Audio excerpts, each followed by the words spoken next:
Gresik itu berislam lebih tua dibandingkan pedalaman itu karena dulu para penganjur Islam itu datang kan naik kapal laut Pak Zaini, tidak naik kapal terbang, sehingga untuk pemirsa, kita sekarang hadir di samping kita ini Dr. Haji Muhammad Toha. Beliau ini akademisi, tokoh budaya, tokoh sejarawan, kemudian juga ya birokrat, multi talent. Nah, untuk di bulan suci Ramadan ini kita ingin berdiskusi dengan beliau soal budaya-budaya di Gresik selama bulan suci Ramadan.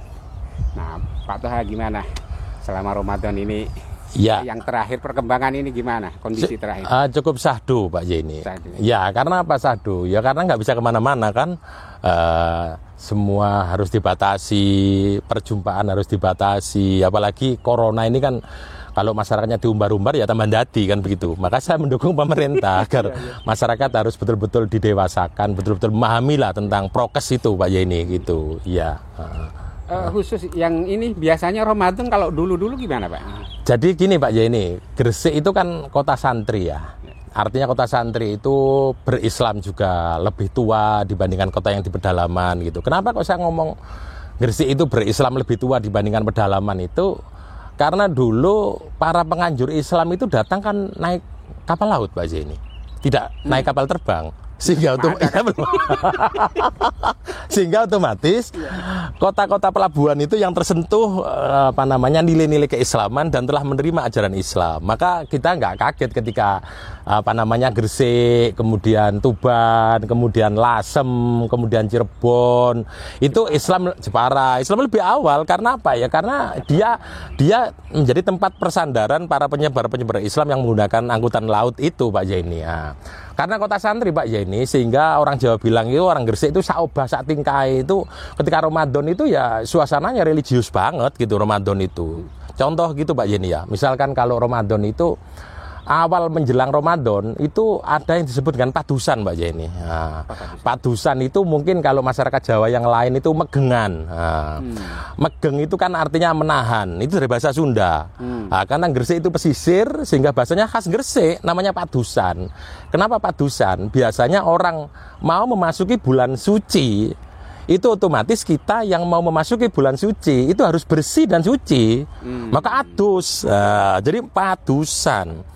Nah, dulu zaman saya kecil itu biasanya orang padusan itu mencari telaga-telaga itu. Berbondong-bondong, ada orang naik sepeda gitu, ada telaga sumber Pak Zaini tahu. Itu yang sekarang jadi Masjid Agung gitu. Ya, itu telaga sumber itu dulu.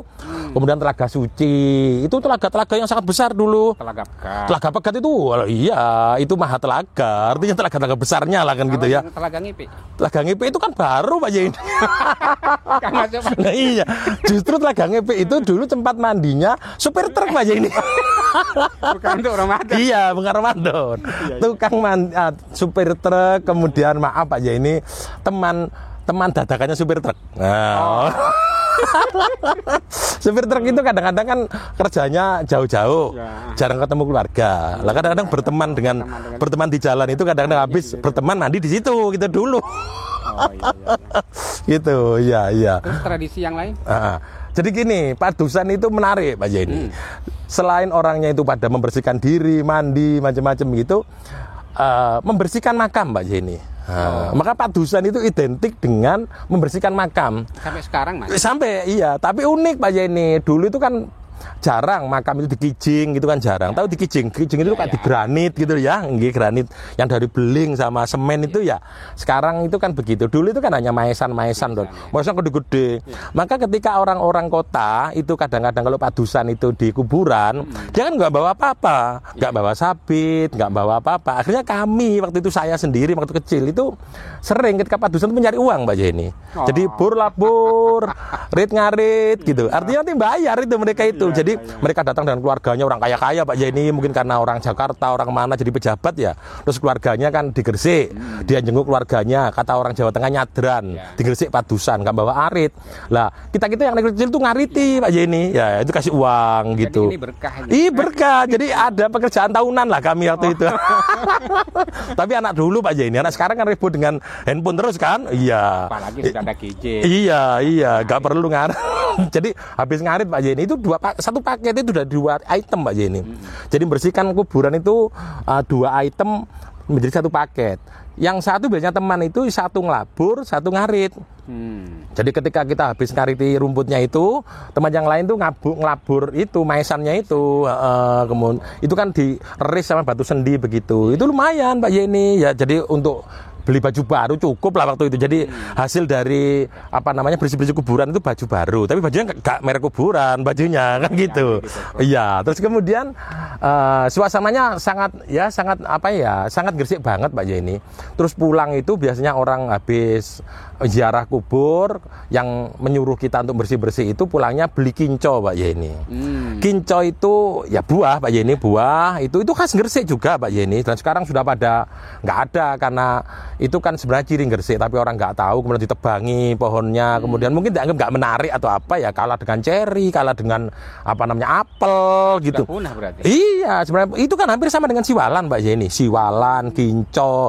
Ada lagi itu sayurnya sgorumo, itu mulai jarang loh Pak Yeni. Mulai jarang. Sayurnya sgorumo itu kan dari pohon apa ditambah-tambah pohon panjang atau apa, itu sudah susah itu cari itu. Susah lah. Sekarang ini instan semua makanya. Iya. Lah tapi orang kadang-kadang jual begitu pinter Pak Yeni. Nasi sgorumo tapi daunnya dikasih daun lain, godong pohong atau apa, karena susah mencari daun itu. Iya. Maka kalau pemerintah itu tahu bahwa kita itu punya makanan khas sgorumo, maka itu yang namanya sayurnya itu harus dibudidayakan, dilestarikan. Balik lagi Pak Yeni, jadi masuk sgorumo. Ini puasa mungkin karena ya. Ya setelah beli kinco itu Pak Yeni, itu kemudian beli damar kurung.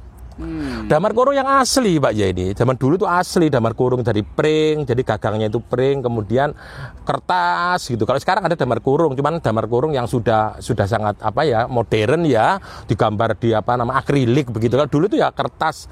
Lah yang terkenal itu gambarnya Mbah Mas Mundari, itu yang saya kenang itu begitu. Sehingga itu pulang itu bangganya enggak karu-karuan, habis ziarah kubur, satu bawa kinco, satu bawa damar kurung gitu Pak Yeni. Itu awal masuknya bulan puasa gitu. Terus yang lain-lain apa? Yang lain-lain yang saya kenang itu Pak Yeni. Ketika menjelang buka itu Gresik dulu itu pernah ketika buka itu pernah ditunjukkan dengan adanya suara blanggur dan ada yang suling. Ketika masih ada blanggur itu maka tidak pakai suling. Lebih dulu mana? Lebih dulu blanggur. Ketika blanggur prei terus kemudian pakai suling. Ketika pakai blanggur itu Pak Zain, itu kayak kita itu ada ada sentra kunjungan anak-anak muda. Sehingga menjelang blanggur itu anak itu berbondong-bondong semua ke alun-alun. Anunya di alun-alun. Iya, persis depan Masjid Jami itu. Jadi ada sebentuk kayak potongan besi gitu Pak Yeni, itu ditanam permanen di situ.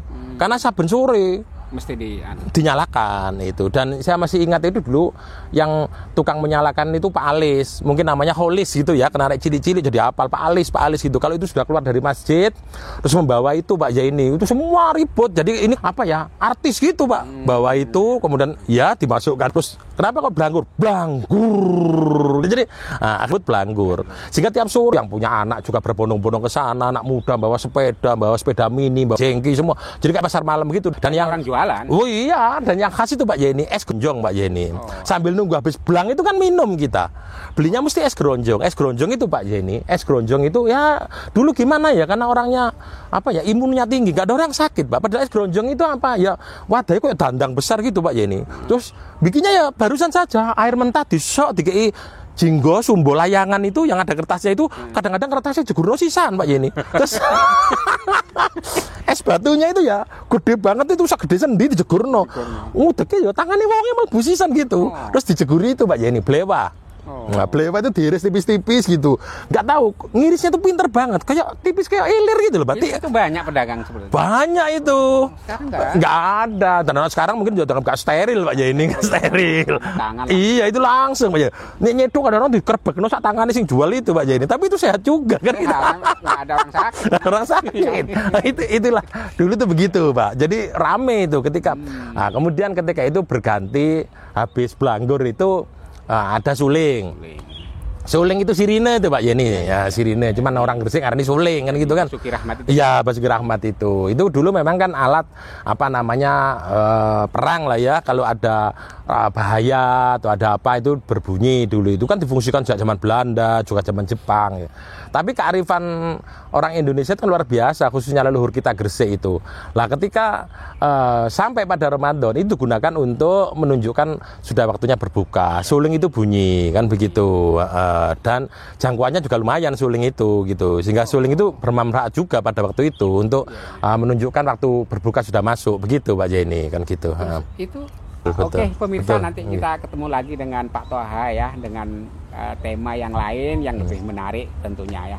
Kita tunggu bersama-sama. Oke. Terima kasih.